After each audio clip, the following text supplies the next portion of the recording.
깊이 있는 분석과 새로운 시각이 함께합니다. 네, 한 번에 이해하는 경제 토크쇼 경제 현장 오늘 시작합니다. 최태원 SK그룹 회장이 서울상공회의소 회장으로 선출됐습니다. 다음 달에는 대한상위 회장직에 오르는데요. 4대 그룹 총수 가운데 처음입니다.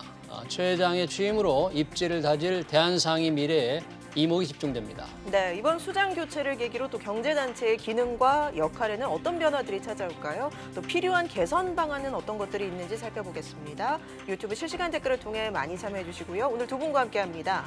이종욱 서울여대 명예교수, 박연미 경제평론가 자리하셨습니다. 어서 오십시오. 네, 안녕하세요. 네, 두 분 반갑습니다. 네, 최태원 SK그룹 회장, 오늘 이제 서울상공회의소 회장으로 선출됐고, 그러면 자동적으로 다음 달에 이제 대한상위 회장이 되는 그렇죠. 거죠. 최태원 회장이 대한상위 회장이 된다는 것, 상당히 그 재계에서는 뭔가 기대가 큰 것 같아요. 어떻습니까? 네. 그렇죠. 우리 서울상위는 이 대한상위라고 하는 거는 전 세계적으로 챔버 오브 코머스라고 하는 아주 전 세계적인 네트워크를 가지고 있는데 거기에 이 우리나라 아마 상위 처음인 것 같은데요. 이 4대 그룹의 회장께서 대한상위 회장을 맡으셔가지고 아마 이 상위에 그동안에 해왔던 전통적인 정부와 기업과 정치 간의 대화 관계가 전통을 좀 깨고 좀 바뀔 것인가. 그러냐면 우리가 기대를 하는 것 가운데 하나가 우리 조금 이따 이야기하면 하겠지만 이 최태원 회장의 상대적으로 젊은 층이 오면서 부회장단에 보면은 너무 다양한 사람들이 들어와 있어요. 그래서 이 최태원 회장께서 갯마지로로 다 하겠다 그러셨는데 자기의 미약한 힘을 누구의 미약한 힘을 모아서 큰 힘을 만들 것인지 정말 우리도 좀 기대가 됩니다. 최태원 회장이 어려운 시기에 중대한 직책을 맡게 됐다면 사실 고민도 좀 했었다라는 소감을 밝히기도 했는데 평론가님께서는 어떻게 보십니까? 일단 4대 그룹에서는 어쨌든 가장 맏형이잖아요. 그 세대 교체가 이루어지면서 최태원 회장이 왜 방북단에 가거나 아니면은 그 사절단으로 대통령을 수행해서 뭐 미국에 갈 때 이런 상황을 보면 항상 좀 유쾌한 분위기를 만들어내는 걸 볼 수가 있거든요. 그 북한에 갈 때도 판문점에 갈 때 이 디지털 카메라로 사진 찍고 뭐 이런 모습들이 사진 찍는 그런 모습들이 좀 그래서 경색돼 있는 그 3세 경영인들 사이에서 정부하고 가교 역할을 좀 하는 건 우리가 익히 목격을 할 수가 있었는데 SK 그룹 차원에서 지금 그룹의 사활이 달린 여러 가지 소송전 이런 것들도 있잖아요. 그래서 대한상위 회장으로서 앞으로 이런 것들을 어떻게 현명하게 풀어나갈 것이냐 관심이 상당히 높은 상황이죠. 네. 지금 최태원 회장이 4대 그룹 중에서 처음으로 이제 경제단체 수장에 올랐고 대한상위에서. 그렇죠. 내일은 무역협회 회장이 또 구자열 회장께서 또 이제 한 15년 만에 LS그룹 회장이 주로 이제 정부 관계자들이 무역협회 회장은 취임을 했잖아요. 그렇죠. 정부 관계자 가운데 장관급 좀 차기 정부의 이제 실세들이 오셨는데 뭐 오래간만에 이 기업의 회장께서 오시는 것 같습니다. 아마 외부의 장관이나 이런 분이 오시는 거는 제3자직 서드파티, 제3자 입장이고 사실 실제로 회장님이 오시면 기업이 실제로 겪고 있는 이야기를 할 수 있는 기회가 좀 많지 않을까. 왜 그러냐면 이분들은 무역 현장에 관련된 실제 체험 내지는 애로점 자체를 간접적으로 듣게 되거든요. 근데 재밌는 것은 무역협회에 지난번 김영주 부회장 계시지만 그 밑에 있는 부회장들은 전부 중견 중소기업의 사장 내 회장이에요. 대부분이 다 전문 경영이 아니고 다 실제 경영자들이거든요. 제 친구도 거기 하고 하는데 가 보면 의사전달상에 여기 우리 의사전달상에 우리가 여러 사람한테 이야기하면 나중 전달될 때 조금 전달상에 이제 미싱도 생기잖아요. 그래서 아마 저런 분이 가시면 이 소통에 훨씬 좋은 부분이 생기지 않을까. 아마 그럴 것 같아요. 또 아버지인 고 구평의 회장에 이어서 또 부자 회장으로 또 이렇게 불리기도 하는데 15년 만에 민간 기업인이 무역협 회장을 맡는다. 어떤 점을 기대해 볼 수 있을까요? 사실 2006년에 동원 전 회장이 물러난 이후로는 계속 관료들이 맡아왔는데 그때 관료들이 그 자리에 가야 한다는 일종의 명분은 뭐였냐면 통상 이슈에 보다 민첩하게 대응하려고 하면 국가 간의 관계나 국제관계 질서에 좀 밝아야 한다. 그리고 국가 간의 조율할 문제에서 경제 관료 출신이 낫다 이런 주장이었는데요. 네. 사실 그것만으로 이제 설명하기 어려운 복잡 다단한 상황이 되기도 했고 통상 질서라는 게 어느 정도 그 구축이 되기도 했습니다. 그래서 여기에 기민하게 대처하는 데는 오히려 시장을 빠르게 읽는 기업이 낫겠다 이런 의미도 있었고요. 앞서 말씀하셨던 대한상의의 경우에는 그쪽도 참 재미있는 것이 고종 때 생긴 단체잖아요. 이 고종이 즉위한 게 1863년인데 예. 대한상의가 발족한 게 1883년입니다. 그러니까 고종 즉위하고 20년 있다가 생긴 정말 오래된 단체인데 구한 말에. 네. 구한 말에 이 단체가 생긴 이후로 이렇게 젊은 회장이 취임한 게 처음이고 4차 산업혁명 관련한 기업들이 대거 부회장으로 이제 포진을 하게 되었으니 앞으로는 과거의 경제단체와는 사뭇 다른 모습을 보일 것으로 예상이 됩니다. 지금 이제 경제단체의 어떤 역할이라든지 위상의 변화를 조금 말씀을 하셨는데 예, 또 예. 하나의 경제단체가 전국경제인연합회, 예, 전경련이지 않습니까? 예, 예, 예, 예. 거기도 지금 허창수 회장이 계속 회장을 맡고 이제 또 해야 될 것 같은데 예, 예. 경제단체의 뭐라 그럴까 맏형격이라고 하나요? 전경련이 있고 대한상이 있고 예. 무역협회 좀 이렇게 구분해서 좀 그 기능과 역할을 좀 설명 좀 해주시죠. 어떻게 다른지. 사실 이제 우리 대한상공회에서는 아까 말씀하신 대로 1883년에 이제 고종이 우리가 이제 이 개화를 하면서 예. 우리 뭐 옛날 그 산업공상으로 생각할 때 이 그 상공이라고 하는 것 자체는 사실 어떤 그 보부상 빼놓고는 조직된 단체로서 정부에서 인정을 못 받았는데 개화하면서 이렇게 생겼단 말이죠. 근데 이제 우리 대한상이라고 하는 것은 대기업부터 시작해서 작은 기업까지 전부 다 있습니다. 예. 그런데 이제 그 무역협회가 이제 1945년 8월 15일 해방 이후에 상이지 않습니까?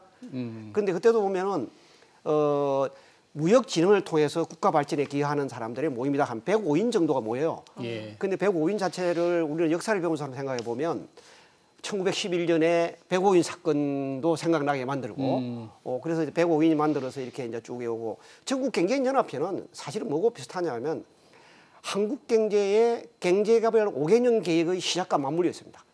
1961년에 박정희 이제 처음 대통령, 창립을 예, 하죠. 예. 그래서 정경련의 첫 작품이 울산 공업단지를 만드는 거예요. 사실 그 울산 공업단지는 옛날 우리 저같이 농업을 저는 필수로 배웠는데 농업하면은 울산 그 산업단지가 옛날 그 유명한 울산의 배단입니다. 배산지입니다. 네. 일본 사람들이 만들어놨던 한국을 대표하는 배산지거든요. 거기 이제 하는 걸 중심으로 해가지고 이제 그러면 개발연대에 우리 경제를 이끌었던 사람들은 대기업이니까 자연스럽게 대기업들이 모이는 집단이 전국 경제연합회가 된 거였죠. 주로 30대 기업들이 주축을 이뤘죠. 그렇죠. 네. 그렇게 해서 이제 했는데 어떤 우리 박근혜 대통령 재임 중에 국정 관련돼 가지고 이제 뭐 정말 4대 그룹이 회비도 안 내고 네. 등등 하면서 누구도 맡지 않으려 그러니까 허창수 회장님이 지금 맡고 계시는 것 같은데 이번 정부도 진보 정부 돌아가지고는 이제 뭐 경제단체 모임에서도 오란 소리도 안 하게 되니까 왕따를 당하고 있는. 왕따를 뭐죠? 왕따를 당하셨는데 아마 지금 현재 이 상황이 된다 그러면 대한상의가 아무래도 대기업, 중견기업, 중소기업 심지어는 대한상의 멤버 가운데는 소상공인도 다 들어갈 수 있거든요. 예. 그렇기 때문에 아마 경제단체의 대표성으로는 대한상의가 좀 더 위상이 올라가지 않을까. 예. 근데 이제 대한상의 저도 이제 뭐 좀 거기에 한 10년 넘게 뭐 자문위를 했지만은 대한상의라고 하는 곳은 대체로 뭐냐 하면 기업에 좀 더 유리한 경제 환경을 만들기 위한 이야기를 많이 하세요. 그 다음에 이제 기업의 다양한 계층의 기업들이 어떻게 하면 더 나아질까 하는 보고서를 많이 쓰게 되고, 그렇게 해서 아마 우리 대한상의 회장의 그 2세대 젊은 그룹이 오면 어떻게 이 과거의 관행이 바뀔 것인지도 저같이 이제 과거에 자문위를 했던 분은 상당히 기대가 많이 됩니다. 예. 이게. 예. 그럼 어떻게 바뀔까요? 최태원 회장은 이 4대 그룹 중에서도 다른 회장과 달리 이 사회적 가치의 중요성을 강조하신 분인데 대한상의 회장이 되면 어떤 그런 목소리를 훨씬 더 많이 내므로써 대정부 관계라든지 또는 회원상하는 관계에서 조금 무슨 변화가 크게 올까요? 네, 일단 부회장단이 어떻게 구성됐는지를 네. 보면 예. 향후에 대한상의가 어떤 방향을 추구할지 좀 알 수 있는데요. 예. 김범수 카카오 의장, 김택진 NC소프트 대표 등등 해서 핀테크 업체도 들어가게 되고 IT 기업들도 들어가게 되고 4차 산업혁명 시대에 우리 정부가 추진하는 게 한국판 뉴딜이잖아요. 그것하고 맞물려서 과거에 1세대 회장들이 사업보국이라는 기치를 내걸었다고 하면 이제는 뉴딜 보국이 되겠죠. 그 방향에 맞는 기업인들의 클럽을 결성을 하고 젊은 기업인들의 얘기를 적극적으로 듣겠다. 또 스타트업으로 출발을 해서 유니콘 기업이 된 회사 의장 혹은 대표들이 많이 들어가 있거든요. 이거는 스타트업을 부흥시켜서 적극적으로 그 국가 경제 이바지하는 그런 방향을 찾겠다는 이런 정신하고 좀 맞아 떨어지는데 말씀하신 게 소위 요즘 말하는 ESG 경영이잖아요. 예. 환경과 사회와 그리고 기업 구조 변화 이런 것들을 추구하는 건데 전 세계적인 흐름이기 때문에 우리의 모든 경제 단체들이 그쪽을 지향하면서 달려갈 것으로 보입니다. 저는 그쪽에 제가 하나만 좀 코멘트를 한다면 예. 우리가 아다시피 이제 진보 정부가 지난해 들어오고 나서 정부는 경제민주화 3법이라 그러고 예. 그다음에 공정경제 3법이라 그러고 예. 기업은 기업규제 3법이라 삼- 그러잖아요. 그런데 이제 그동안은 기업규제 3법에 관련돼 가지고 어떤 경제단체가 제대로 이제 그 토론의 장을 마련하지 못했는데 아마 제가 생각할 때는 이번 정경련에 최태원 회장이 들어오시고 그다음에 상의? 상의 들어오시고 대한상의 부회장의 젊은 층이 들어옴으로 인해 가지고 예. 앞으로 정부가 입법을 할 때 이 기업 규제 입법이라는 것은 대기업만 해당되는 것이 아니고 스타트업, 중견기업, 유니콘에게도 문제가 있다. 기업 규제가 된다 하는 그럼요. 이야기를 예를 들어 중대재해처벌법 같은 경우에는 중소기업들에 더 영향이 커요. 그렇죠. 네. 그러니까 그런 이야기를 좀 더 공감 있게 이야기하지 않을까. 아. 왜 그러냐면 정경련이 말하면 사람들이 과거의 정경련에 대한 어떤 낙인 효과 때문에 또 뭐 기업을 이해한다. 재벌만 그렇죠, 그렇죠. 이렇게. 그런데 예. 한 측면에서 보면 아마 이제는 그런 사실 기업이 중요한데도 불구하고 대기업을 이해한다라고 하는 이 인상에서 아마 이 대한상의가 주도권을 잡으면 기업하기 좋은 환경을 만드는데 우리 대기업 이야기가 아니다. 스타트업, 유니콘 이 다양한 사람의 목소리다 하는 것이 좀 더 체계적으로 전달되지 않을까. 저는 그런 면에서 좀 긍정적으로 좀 생각합니다. 예, 예. 그런데 지금 대한상의 회장을 맡고 이제 물러나시는 박용만 회장도 예, 오랜 임기 동안에 기업의 이익을 위해서 목소리를 그렇게 외쳤지만 예. 이 문재인 정부가 들은 척도 안 했다. 예, 예. 전혀 반영을 해주지 않았다. 예, 예, 예. 이렇게 불만을 표시했는데 예. 최태원 회장이 얘기한들 반영이 될까요? 어떻게 보십니까? 글쎄요, 이제는 그 협력하고 같이 동반 성장해야 하는 단계다 이걸 양쪽 다 인정하는 그런 수순이 아닐까 싶어요. 기업은 결국 일자리를 만드는 것으로 사회에 기여를 하고 정부도 처음에 출범했을 때보다 지금은 시장 환경을 좀 더 기업에 편안하게 하는 쪽으로 많이 정부가 들여다보고 있는 구석들이 있거든요. 그러면 아마 앞으로는 코로나19 이전과 이후로 나뉘게 될 텐데 이전에는 어떤 철학이나 이데올로기를 중심으로 정책을 펴도 크게 무리가 없는 상황이었다고 치면 지금은 글로벌 시장 환경이나 아니면 코스피 10대 기업을 보시면 완전히 순위가 바뀌잖아요. 굴뚝 사업이 점점 저물어가고요. 이런 환경들을 다 고려할 때 정부하고 기업이 같이 갈 수 있는 방향을 고민을 하게 될 것 같고 또 한 가지는 그 가운데 기존에 일자리를 잃게 되는 사람, 이 사람들을 어떻게 기업이 재교육해서 효과적으로 흡수할 수 있는지 이런 방안들을 어차피 머리를 맞대고 만들어야 하기 때문에 그렇게 대척점에 있는 관계로 가지는 않을 것 같습니다. 제가 생각할 때는 이 벤처 기업이라든지 이 유니콘 기업의 CEO들은 기득권의 2세나 3세 경영자보다는 훨씬 말하는 게 조금 더 용감합니다. 왜냐하면 특별히 잃을 게 없잖아요. 또 하면 또 창업하면 돼요. 그렇잖아요.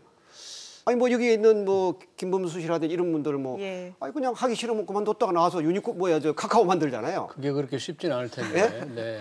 저는 이분들이 제가 이렇게 만나보면 오히려 벤처나 이렇게 하는 분은 자기가 필요한 이야기를 강하게 이야기하세요.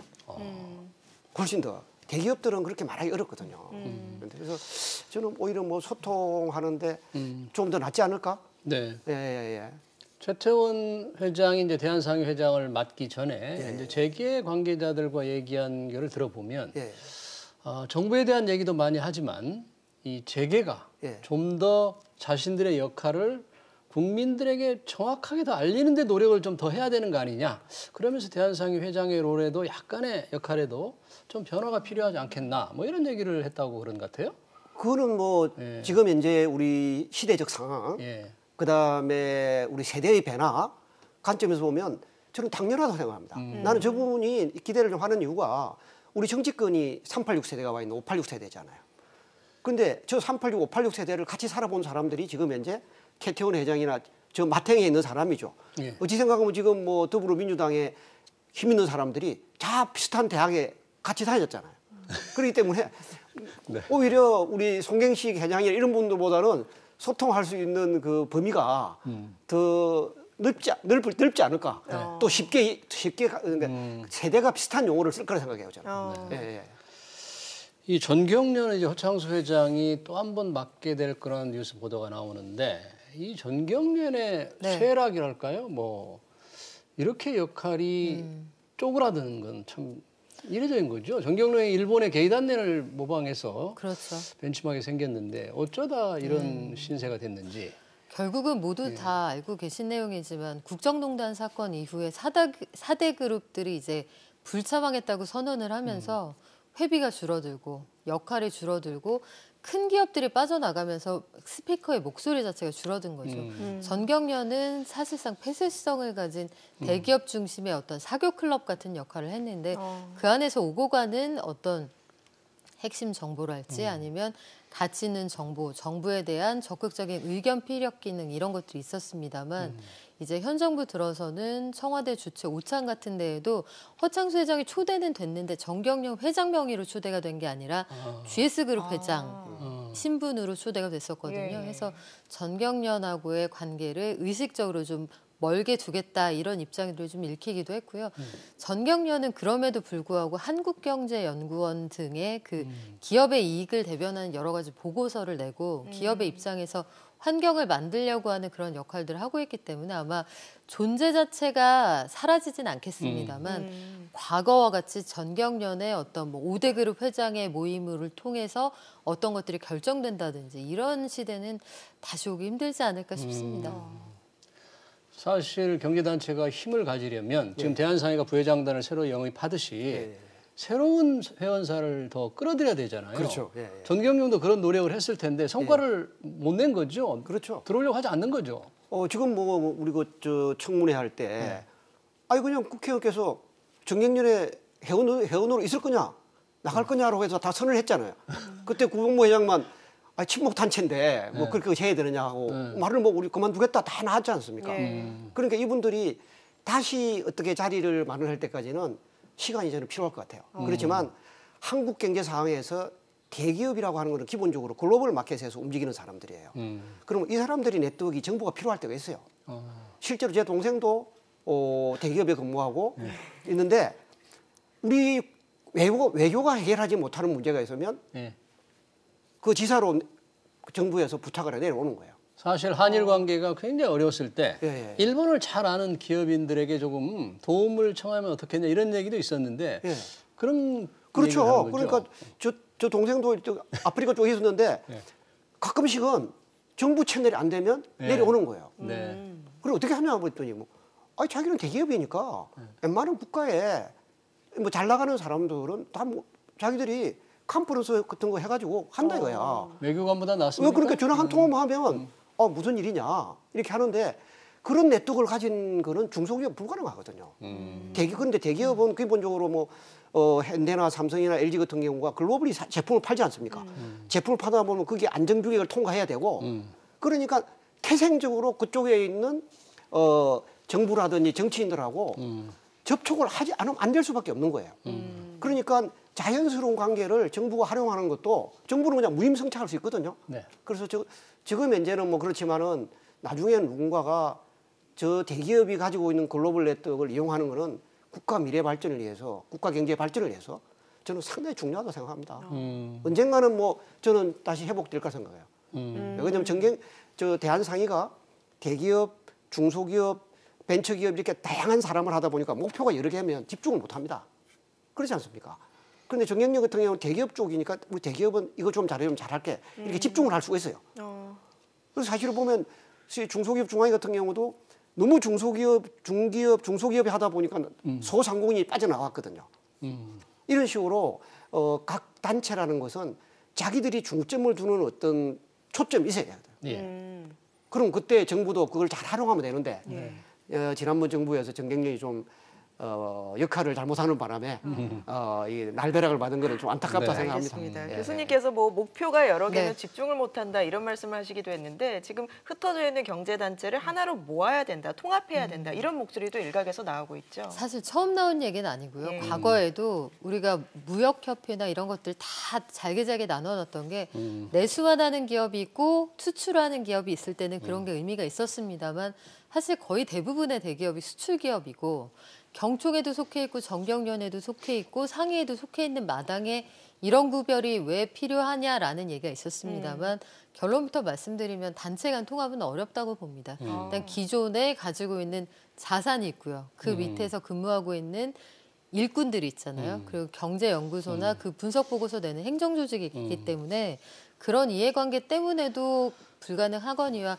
각자가 가지고 있는 역할이 좀 다르거든요. 뭐 경총 같은 건 노사관계 전문이고 그래서 그런 것들은 달라질 텐데 대기업이 가지고 있는 역할, 기능 이런 것들은 말씀하신 것처럼 코로나 사태에서 프랑스에서 크리스찬 디올 같은 회사가 마스크 만들잖아요.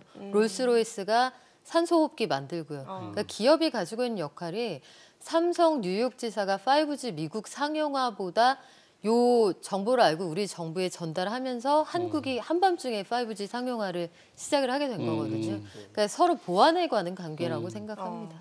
사실 그 최태원 회장도 오늘 서울상의 회장에 선출된 직후에 이제 단체 통합론을 물어보니까 제대로 들어본 적이 없어서 어떤 얘기가 오가는지 모르겠다. 그러니까 별로 들어본 적이 없다고 최태원 회장. 왜 그러냐면 이게 이제 경제단체라는 게 우리가 산업을 어떤 편의상을 나누든지 간에 산업을 여러 섹터로 나누지 않나요? 기본적으로 16개 나누기도 하고.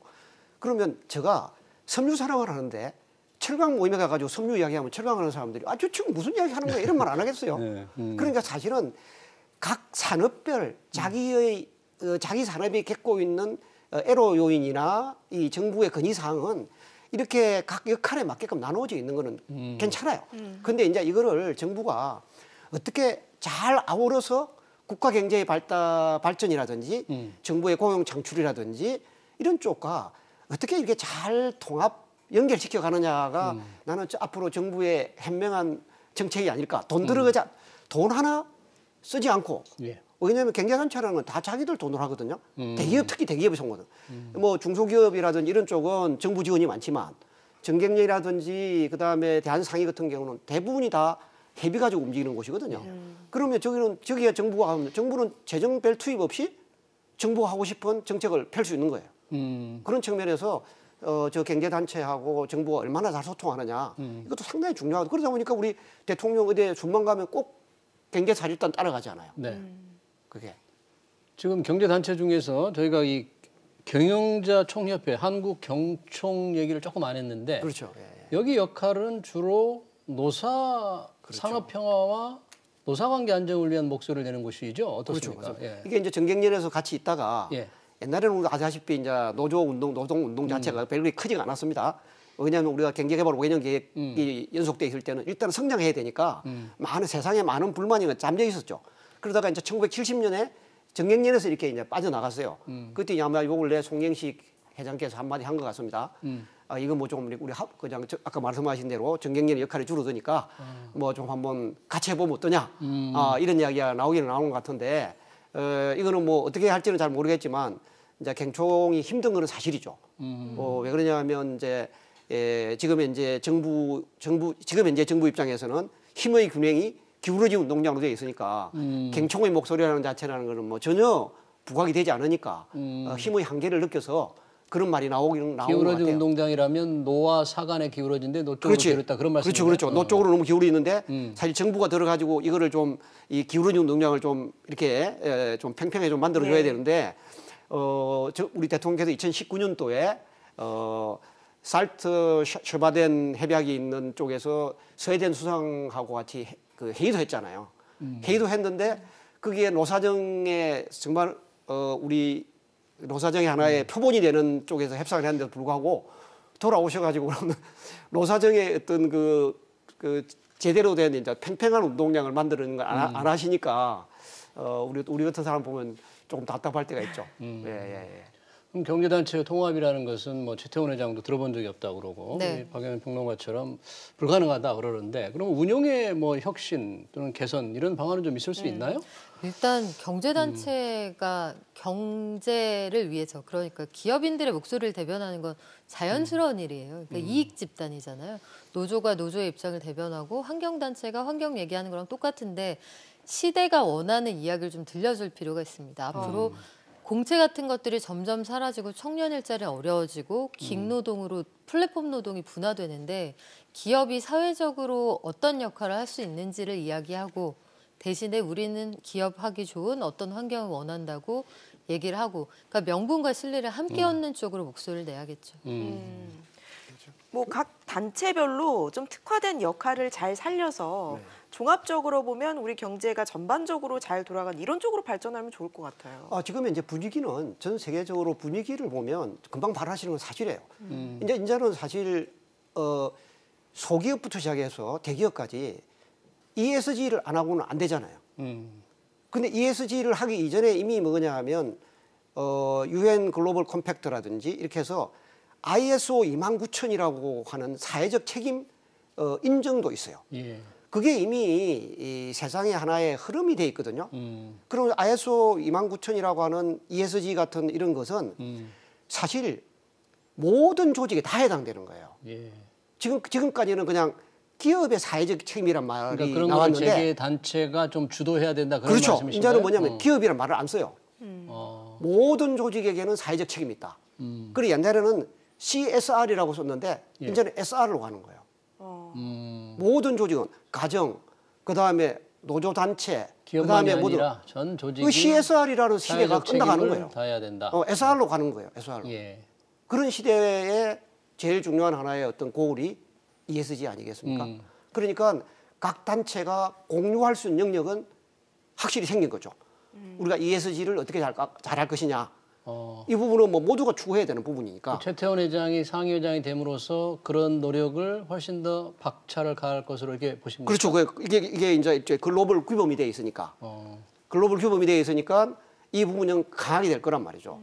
그래서 박용만 회장께서도 지난번에 너무 법으로 하지 말고 이미 규범 자체를 좀 강화시키자. 왜 그러냐면 글로벌리 지금 현재 글로벌 스탠다드가 ISO 29000 그다음에 CS, SR 코드 이런 게 다 ESG로 이렇게 흐르고 있단 말이죠. 심지어는 뭐 ESG 잘 하지 않으면 이미 기관 투자가들이 투자도 안 하잖아요. 주가가 안 올라가지 않습니까?